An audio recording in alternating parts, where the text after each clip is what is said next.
आपण जसं 5वी 6वी 7वी 8वी 9वी 10वी असं शिक्षण घेतो तसं आपलं शिक्षण वाढत जातं, आपला अनुभव वाढत जातो, आपल्याला जे काही एक्सपोजर म्हणतो, आपल्याला जे काही समोर ज्या गोष्टी मिळतात पाहायला त्या पण त्याच्याने आपलं जे क्षितिज आहे ते विस्तारलं जातं. डन. Thank you. ये किसका फ़ोन है? मेरा ही है. तो दो ना, ये लो सरकारी फ़ोन.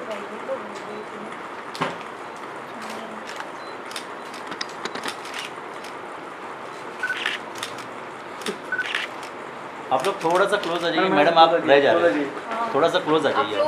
थोड़ा थोड़ा और यहाँ जाओ ना, वहाँ पे जगह है ना, बैक साइड. पीछे चले जाओ. बस बस ऐसा ऐसा. यस.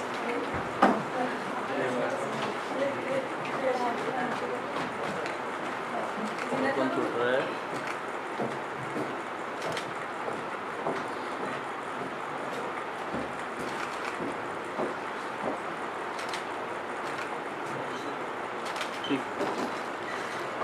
थोड़ा क्लोज आ जाइए.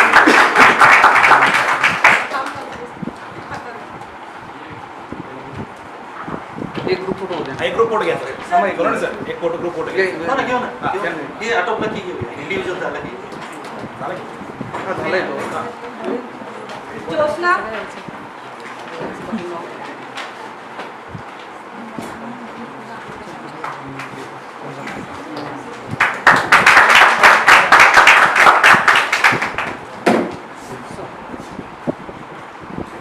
श्वेता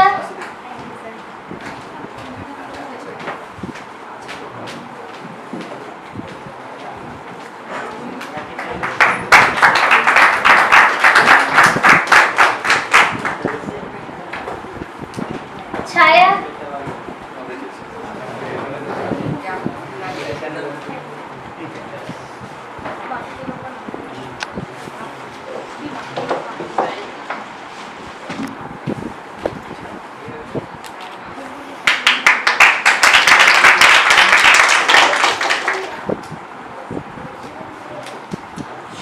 शुभम कोल्हा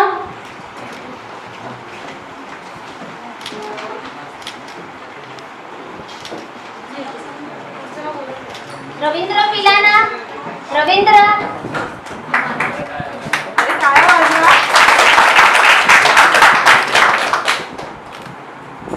नेक्स्ट. रवींद्र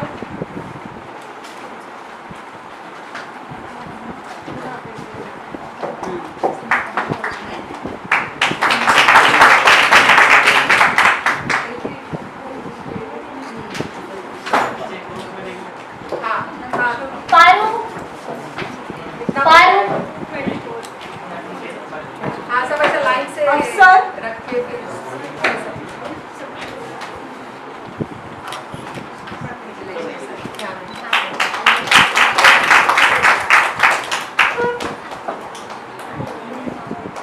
सतीश सतीश सतीश लहानू रेडी हो जाओ. लहानू और सतीश साथ में आओ. सतीश लहानू तो भी एक साथ बुला कर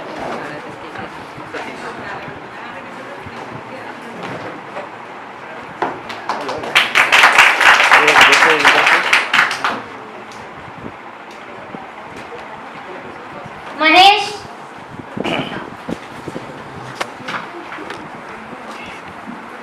अक्षय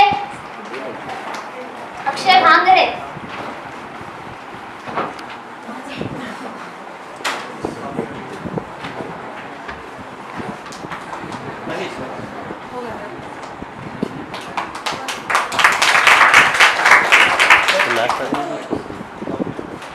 अक्षय कभी जा रही है. कुलदीप इसको भी लेना है. अतुल कभी जाती कभी आती जाने. थोड़ा सा क्लोज. आप प्रशांत प्रशांत बाहर हो जाते. ज्वाइन करेंगे जब ना भाई. हाँ वही बीच में गैप आ जाते तो कट जाते. अतुल प्रशांत प्रशांत ये दोनों हो तुमसे क्या है. अजीत मैडम आप हाथ लगा दीजिए.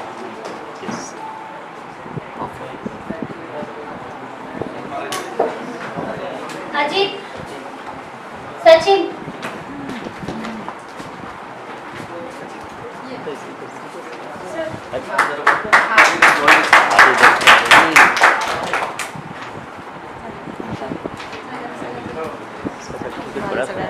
सर्टिफिकेट समीर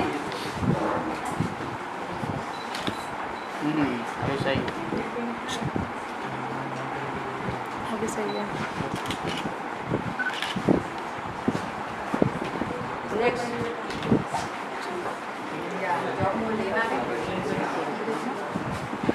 समीर समीर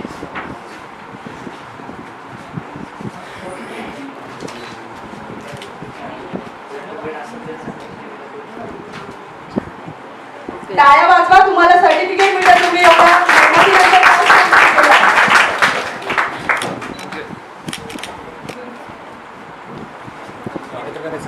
काम केलं. महेंद्र 4 झाले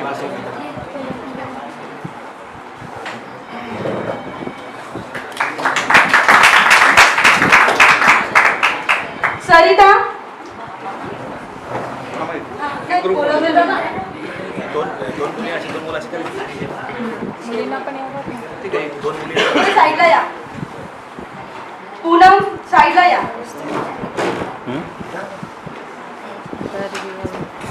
सरिता ये पुढे सरिता अरे तुम्ही टाळ्या का नाही वाजवत आहात तुम्ही पास झाला का? एक विषय आहे. एग्जाम की तैयारी करके थक गए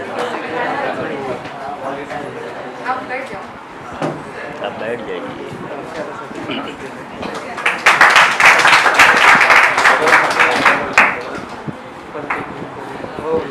नेक्स्ट पूनम साजना पुढे ये.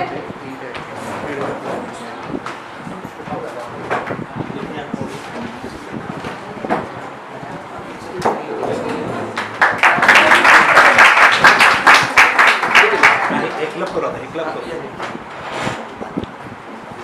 एक क्लब साजना. दोन मुली दोन मुलं क्लब करून एक कोट घेऊ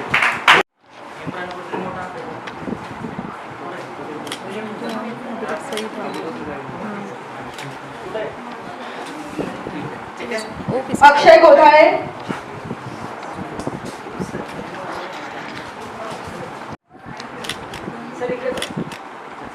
लाईट येतो ना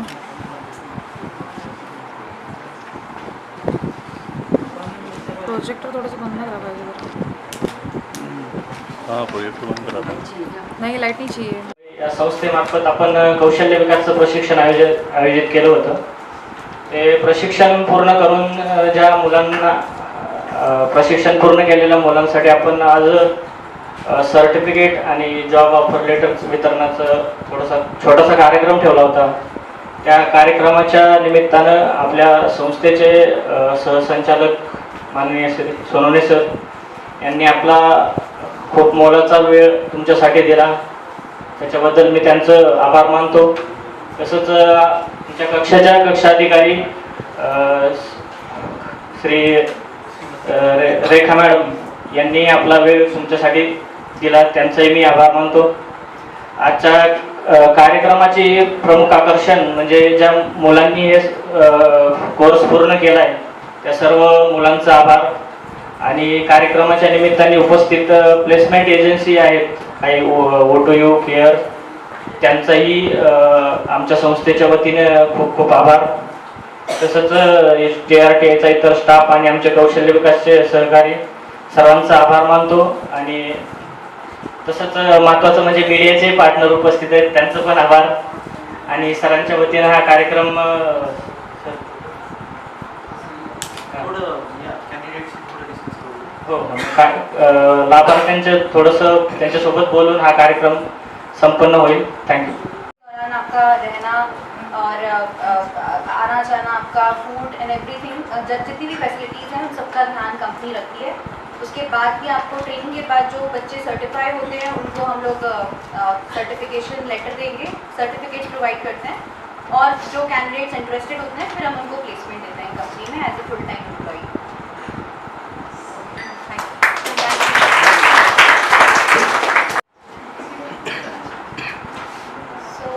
मैं हिंदी में बात करूँगी क्योंकि मुझे मराठी नहीं आती है. कोडिया मेडिकल के बारे में अगर आपने सुना होगा, ये इंडिया की सबसे largest home health care service provider है। ऊपर ले लीजिए। अच्छा। सो होम हेल्थ केयर के बारे में अगर आपने सुना होगा तो के बारे में बताना चाहूँगी। कोडिया मेडिकल एक ऑर्गेनाइजेशन है जिसकी 30 सिटीज़ में ब्रांचेस हैं। बैंगलोर बेस्ड ये कंपनी है और पिछले 10 सालों से हम लोग हर एक शहर में हॉस्पिटल्स के साथ एसोसिएटेड हैं पेशेंट केयर के लिए, जो कि जनरल ड्यूटी असिस्टेंट जो आपने कोर्स किया है मोस्टली उसकी इतनी वैल्यू है आज की डेट में कि जो पेशेंट्स हॉस्पिटल से डिस्चार्ज होते हैं काफ़ी समय तक उनको सेवा की ज़रूरत होती है, घर पे मेडिकल केयर की ज़रूरत होती है। तो ये जो हमारी कंपनी है एक प्रोफेशनल तरीके से ये आप लोगों की सहायता से आपके जैसे जो मेडिकल अटेंडेंट्स हैं, ट्रेन प्रोफेशनल मेडिकल अटेंडेंट्स हैं, उनके थ्रू हम पेशेंट्स को सेवा देते हैं घर पे। एंड कोडिया मेडिकल का जो प्रेजेंस है अभी, मतलब ये जो इंडिया में जो जिन भी शहरों में तो जितने भी आपके बड़े शहर हैं, इनफैक्ट छोटे जो शहर हैं, भोपाल हो गया, इंदौर हो गया, नागपुर है, अमरावती, ऐसे शहरों में भी हम लोगों ने काफ़ी सर्विसेज दी हैं गवर्नमेंट के साथ एसोसिएट होके। प्राइवेट कंपनीज और जितने भी बड़े हॉस्पिटल्स हैं उनके साथ जुड़कर हम ये सेवाएं घर पे पेशेंट्स को देते हैं, जिनमें आप लोगों की तरह जो जनरल GDA स्टूडेंट्स होते हैं उनको हम लोग प्लेसमेंट प्रोवाइड करते हैं। अगर मैं सिर्फ पुणे की बात करूं, मेरा नाम पूनम डहरिया है और मैं पुणे में ब्रांच मैनेजर हूं इस कंपनी में और पिछले 5 सालों से इस कंपनी में एसोसिएटेड हूं मैं।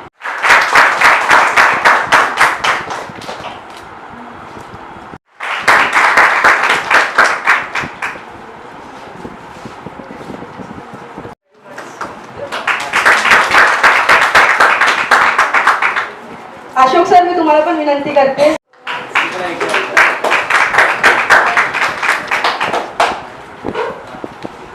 सचिन सर।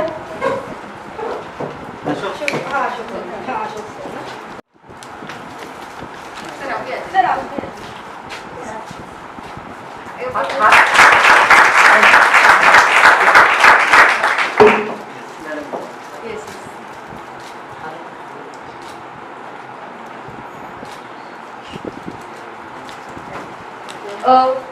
मी क्रिस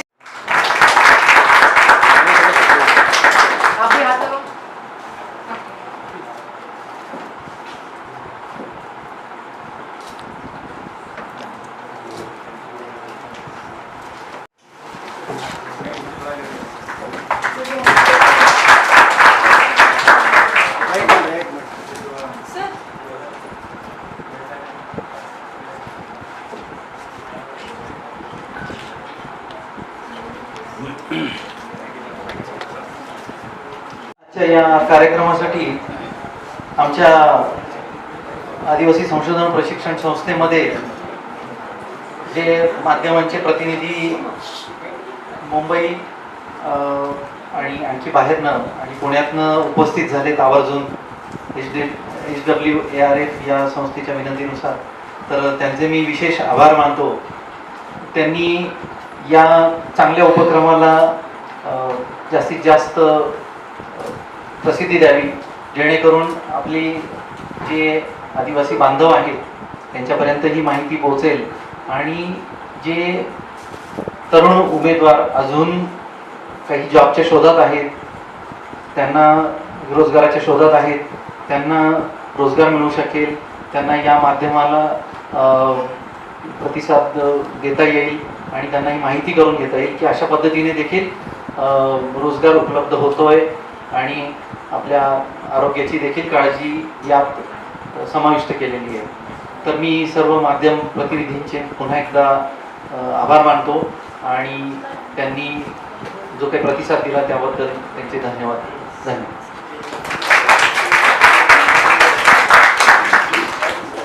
माहिती झाला तुम्हाला सगळी बिल्डिंग माहिती आहे का? नाही माहिती, तुम्ही जर फिरलात तर कळेल तुम्हाला।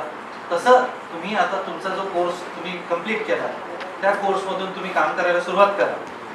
तो सुरुवात केल्यानंतर तुम्ही बघा की आपल्याला आणखी काय प्रशिक्षण घेता येतं, आणखी आपल्याला वरच्या स्टेजला कसं जाता येतं, आपल्याला आपली स्वतःची प्रगती कशी करता येऊ शकते। समजा उदाहरण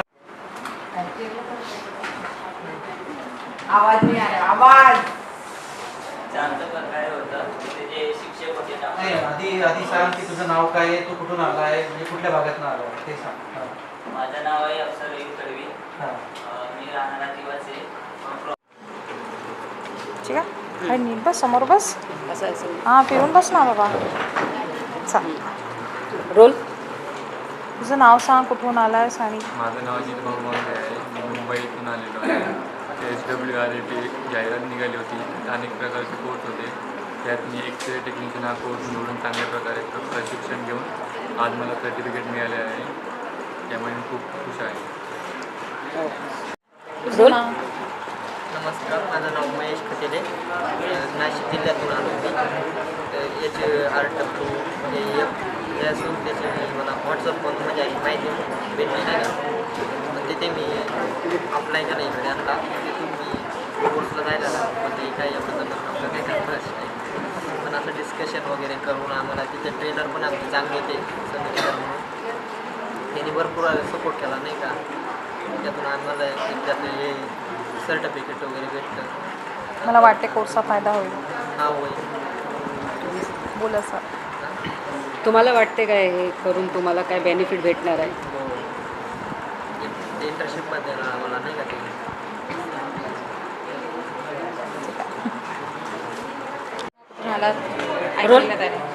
नमस्कार, माझं नाव अतुल काशीनाथ वाघ. मी पालघरमधून आलो आणि मी सध्या SWR या संस्थेमध्ये मी एक्सरे टेक्निशियन म्हणून कोर्स केला सेंट जॉर्ज हॉस्पिटलमध्ये आणि त्याचा अनुभव खूप चांगला होता. सध्या मी सेकंड इयरला आहे. अदर क्वालिफिकेशन काहीतरी लागत होतं, त्यामुळे मी एक्सरे टेक्निशियन हा कोर्स केला. आणि प्लेसमेंट पण खूप चांगली आहे.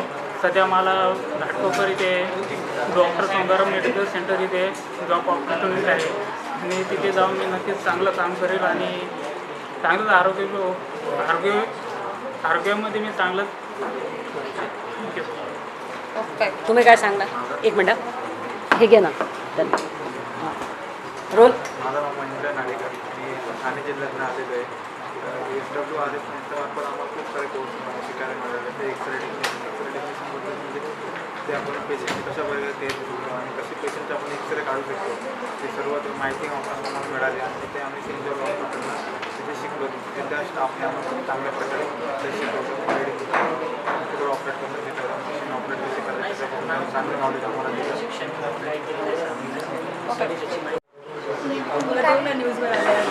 पहिलं नाव, कुठून आलात, कोणता कोर्स तुम्ही कंप्लीट केला आणि तुम्हाला जे काही प्लेसमेंट मिळाले तर तुम्हाला संस्थेबद्दल काय वाटतं ते.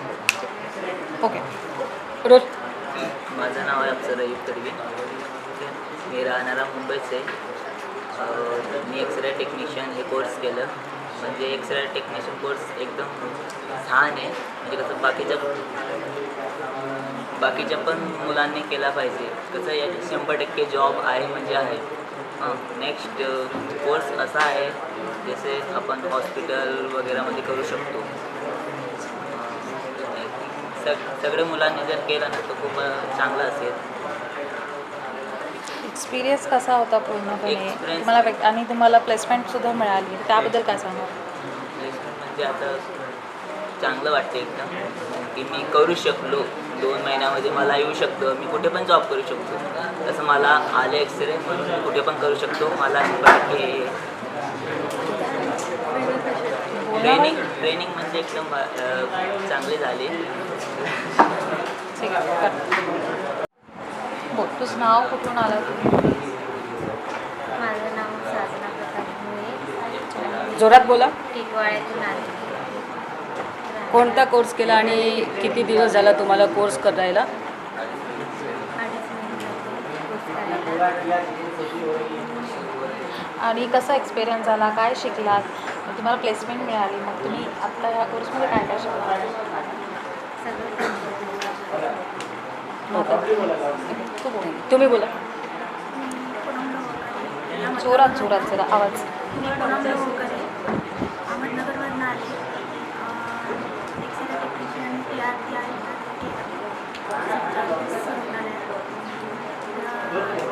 एक्सरे टेक्निशियन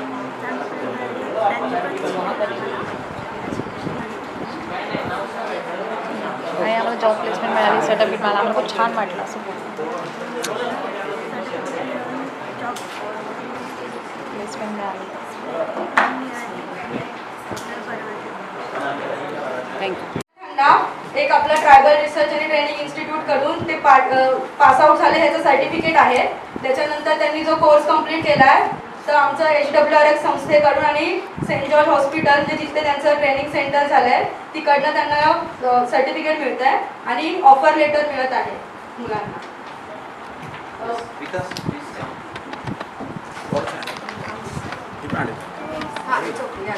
या साईडला इकडे हे तर बघ असं मध्ये. प्रेम बाहेर तुम सामने आ जाओ. चाहिए दो. हाँ थैंक यू.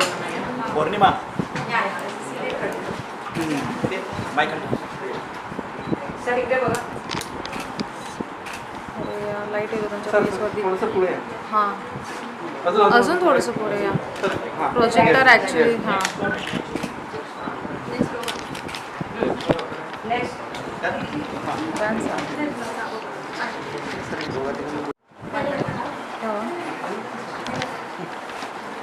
अक्षय समीर वरती एक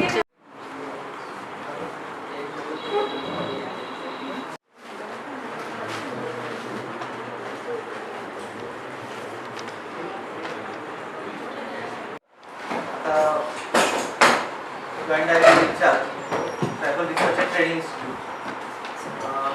मॅडम आमच्या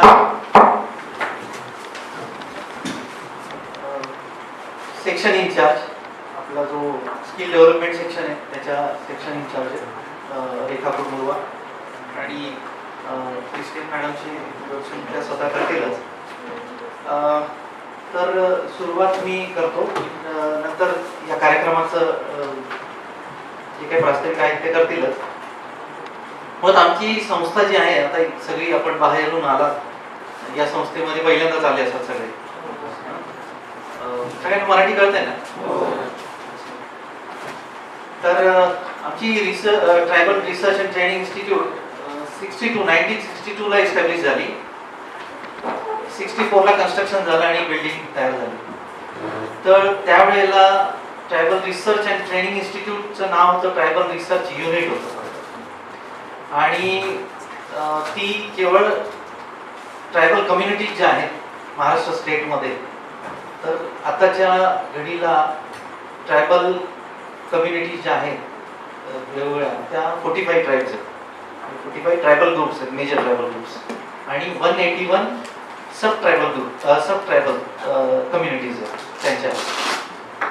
तर असा सगळा हा व्याप आहे, पूर्ण महाराष्ट्रात या पसरलेल्या आहेत 45 ट्रायबल ग्रुप्स. आणि या ट्रायबल ग्रुप्सची जी आयडेंटिटी आहे ती प्रत्येकाची वेगवेगळी जेन्युइन ट्रायबल ग्रुप्स आहेत. हे सगळे की एक ट्रायबल ग्रुप हा दुसऱ्या ट्रायबल ग्रुपपेक्षा बऱ्याच बाबतीत भिन्न आहे. फरक आहे त्यांच्या संस्कृतीमध्ये फरक आहे, त्यांच्या बोलीभाषेत फरक आहे. निश्चितपणे ते ज्या जॉग्राफिकल एरियात राहतात तो तर वेगळा आहेच. तर अशा पद्धतीने त्यांचा पेहराव वेगळा आहे, वेगवेगळे दागदागिने घालतात, त्यांच्याकडचे जे काही परंपरा आहेत, रूढी आहेत, नृत्य असेल त्यांचं, तर हे सगळं वेगवेगळं आहे. तर ह्याच्यामुळे या सर्व 45 ट्राईबचा जो काही रिसर्च आहे त्याला आम्ही सायंटिफिक लँग्वेजमध्ये म्हणतो एथनोग्राफिक स्टडी. तर हा एथनोग्राफिक स्टडी या संस्थेमार्फत केला जातो. मग आपण तो करताना युनिव्हर्सिटीजची हेल्प घेतो. युनिव्हर्सिटीजमध्ये अँथ्रोपॉलॉजी डिपार्टमेंट असतं आणि मुळात अँथ्रोपॉलॉजी डिपार्टमेंट सोशोलॉजीपेक्षा अँथ्रोपॉलॉजी डिपार्टमेंट हे जास्त प्रॉपर ट्रायबल कम्युनिटीजचा अभ्यास करू शकतो. तर त्यांच्याकडनं तो अभ्यास केला जातो आणि हा सर्व अभ्यास केल्यानंतर आपल्याला कळतं की ही नेमकी कम्युनिटी काय आहे, की कशा पद्धतीने या अस्तित्वात आले आहेत आणि यांचं पुढचं जे काय आहे ते चाललं आहे, त्यांचं कामकाज त्या कशावर विसंबून आहेत, त्यांचं खानपान काय आहे, ते काय रोज काय खातात, या सगळ्या गोष्टी सुद्धा महत्त्वाच्या असतात. कारण मुळात पूर्वी ट्रायबल्स हे खूप रिमोट भागात राहायचे, डोंगराळ वस्तीत डोंगराळ भागात राहायचे, दऱ्याखोऱ्यात राहायचे. आत्ता नंतरच्या काळात जसं जसं डेव्हलपमेंट होत आली, आणि सुधारत गेलं जग, त्यात मग त्यांना सुविधा मिळाल्या, त्या सुविधांचा काहींनी लाभ घेतला, काहींनी तो लाभ घेतला नाही, त्यांना त्यांचा एरिया सोडून त्यांना बाहेर यायचं नव्हतं. अशा पद्धतीने ज्याने ॲक्सेप्ट केलं तो बाहेर आला, नोकरी मिळाली, शहरात आला, मुंबईपर्यंत आला, कॉर्पोरेट ऑफिसमध्ये आला, काही डॉक्टर्स झाले, काही IAS झाले, काही फॉरेनमध्ये गेले. अशा पद्धतीने डेव्हलपमेंट होत गेली. डेव्हलपमेंट ही सगळ्यांची, जो ॲक्सेप्ट करतो त्याची डेव्हलपमेंट होते, जो ॲक्सेप्ट नाही करत तर ठीक आहे, तो त्याच्या कम्युनिटीमध्ये त्याच्या ज्या काही ट्रॅडिशन्स आहेत तो त्या सांभाळतो. तर त्याच्यातही काही वाईट नाही आहे, कारण ट्रॅडिशन्स सुद्धा जपल्या पाहिजे. आपल्या ट्रॅडिशन्स आपण जपल्या नाही तर आपण त्यांच्यापेक्षा वेगळं होतो आणि नंतर आपल्याला कळतं की आपला ओरिजिन काय, तो ओरिजिनच आपण विसरलेलो असतो जेव्हा आपण शहरात येतो, अर्बनाइज होतो जास्त. असा सगळा प्रकार आहे. त्याच्यामुळे ट्रायबलची जी काही आयडेंटिटी आहे ती खूप जेन्युइन आहे आणि तिला जपलं पाहिजे. बरं, आता हे झालं कम्युनिटीच्या बाबतीत. पण आपण जेव्हा ट्रायबल जे यंगस्टर्स आहेत तर त्यांना आपण कशा पद्धतीने हेल्प करू शकतो, तर हा एक ॲस्पेक्ट आमच्या इन्स्टिट्यूटकडनं सांभाळला जातो की ट्रेनिंगमध्ये इन सर्व्हिस ट्रेनिंग देतो आम्ही. आमचे जे काही ट्रॅव्हल डिपार्टमेंटचे जे काही एम्प्लॉईज आहेत त्यांना इन सर्व्हिस ट्रेनिंग देतो. जे यंगस्टर्स आहेत म्हणजे 10, 12 किंवा ग्रॅज्युएट झालेत, त्यांना ते कॉम्पिटिटिव्ह एक्झाम प्रिपेअर नाही करू शकत, तर मग त्यांना आपण स्किल ट्रेनिंग देण्याचा प्रयत्न करतो. स्किल ट्रेनिंग कशा पद्धतीने की जे त्यांना सुटेबल असेल. असं नाही की आता तो 10वी झालाय आणि त्याला आपण IT प्रोफेशनलचं ट्रेनिंग देणार, तर त्याला ॲप्लिकेबल होईल का, त्याचा ॲटिट्यूड आहे का, तो ॲक्सेप्ट करायचं, ते या सगळ्या गोष्टी बघितल्या जातात. मेजर ट्रायबल कम्युनिटीजमध्ये आपण जर बघितलं तर त्यांची स्वतःचे जे काही ट्रॅडिशन्स वगैरे असतात किंवा ते ज्या ज्या एरियामध्ये राहतात त्यांचे स्वतःचे स्किल्स असतात. तुम्ही जर बघितलं असेल की काहींकडे बांबू स्किल्स असतात, वारली पेंटिंग आपण बघितली आहे, विदर्भात गडचिरोलीकडे गोंडी पेंटिंग आहे. ही त्यांची आयडेंटिटी आहे की त्यांचा तो एक आपण म्हणू की तो ट्रेडमार्क झाला की वारली म्हटले की कोकणातच वारलीचा जपली जाते किंवा उगम तिथूनच झाला. तर अशा पद्धतीने त्यांनी त्यांच्या ट्रेडिशन्स जपलेल्या आहेत, त्यांच्या कला त्यांनी जपलेल्या आहेत. मग त्यांनी जपल्या आहेत, मग आपण त्याला काय मदत करू शकतो, तर आपण त्या स्किल्स आणखी पुढे नेऊ शकतो. आणखी त्याच कम्युनिटीच्या किंवा आणखी कोणाला जर ते स्किल्स घ्यायचं असेल किंवा डेव्हलप करायचं असेल तर आपण त्याला ते स्किल देऊ आणि त्याचं ते कसं पुढे नेऊ किंवा नेता येईल, सगळ्या जगासमोर आणता येईल ह्याचा प्रयत्न करू. आता वारली पेंटिंग जर आपण म्हटलं तर वारली पेंटिंग आज परदेशात पर्यंत गेलेलं आहे. बरं, वारलीमध्ये आणखी डेव्हलपमेंट काय झाली तर टॅटू आलेत वारलीमध्ये. पूर्वी वारलीचा उगम तुमच्यापैकी जर कोणाला माहिती असेल तर वारली हे तांदळाच्या पिठापासून शेणाने सारवलेल्या गोणीवर असं पेंटिंग केलं जायचं. त्यांच्या भिंतीवर ते जे तांदळाचं पीठ असतं ते ओलं करून त्याच्यावरनं आकृत्या काढल्या जायच्या. असं मुळातलं वारली पेंटिंग होतं. आणि आज ते वारली पेंटिंग असं करता करता कुठपर्यंत गेलंय, म्हणजे मोठ्या मेट्रो सिटीज पर्यंत गेलंय, आज ते परदेशात पण गेलंय आणि टॅटू मध्ये आलंय. अशाच पद्धतीने गोंडी पेंटिंग ही डिफरंट आहे. पुन्हा गोंडी पेंटिंग कलरफुल पेंटिंग आहे आणि याच्यामध्ये साधारणपणे जे पशु पक्षी किंवा प्राणी असतील ह्यांना ड्रॉ केलं जातं आणि विशिष्ट कलर वापरले जातात. ते सुद्धा मोस्टली नॅचरल कलर वापरले जातात. हर्बल कलर्स आपण म्हणतो ते वापरले जातात. अशी वैशिष्ट्य आहे यांची. तर हे झालं त्यांचं कल्चर. आणि मग आपण जेव्हा यंगस्टर्सना आपण ट्रेनिंग देतो तर मग त्यांना स्किल्सचं ट्रेनिंग देतो. मग स्किल्समध्ये जर आपण NSDC म्हटलं, नॅशनल स्किल डेव्हलपमेंट काउन्सिल किंवा महाराष्ट्र स्किल सोसायटी आहे, तर ह्यांचे जे काही यांनी काही सेक्टर्स आयडेंटिफाय केले, मेजर सेक्टर्स ट्रेनिंगसाठी किंवा स्किलसाठी, तर त्या मेजर सेक्टर्समध्ये आपण कुठले सेक्टर्स अप्लाय करू शकतो किंवा कुठल्या सेक्टर्समध्ये आपण ट्रेनिंग देऊ शकतो. तर आम्ही या गेल्या साधारण 8 ते 10 महिन्यामध्ये ही प्रोसेस केली. आपण इन्व्हाइट केलं अशा स्किल एजन्सीजना की तुम्ही अशा यापैकी कुठली स्किल तुम्ही देऊ शकतात म्हणून आपल्या मुलांना, आदिवासी मुलांना.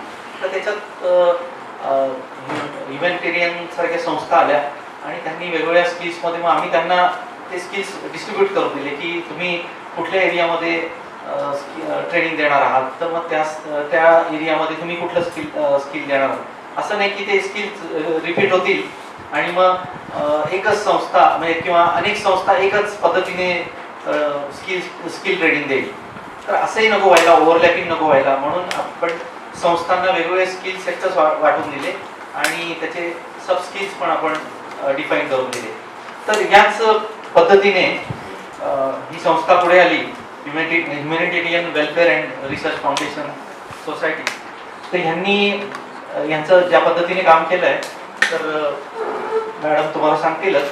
ते थोडक्यात मी आमच्या संस्थेकडनं ज्या ज्या काही इनिशिएटिव्ह ह्याच्याबद्दल घेतल्या गेल्या त्याचं मी प्रास्ताविक केलं. चालेल मॅडम, तुम्ही आता पुढे. अगोदर सर्वांना नमस्कार.